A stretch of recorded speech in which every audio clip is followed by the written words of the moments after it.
وعن أبي هريرة رضي الله تعالى عنه قال قال رسول الله صلى الله عليه وسلم كلمتان خفيفتان على اللسان ثقيلتان في الميزان حبيبتان إلى الرحمن سبحان الله وبحمده سبحان الله العظيم।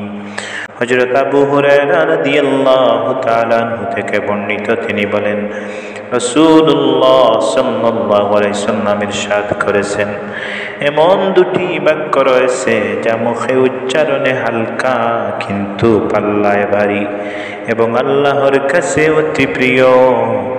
বাক্য দুটি হলো সুবহানাল্লাহি ওয়া বিহামদিহি সুবহানাল্লাহিল আযীম।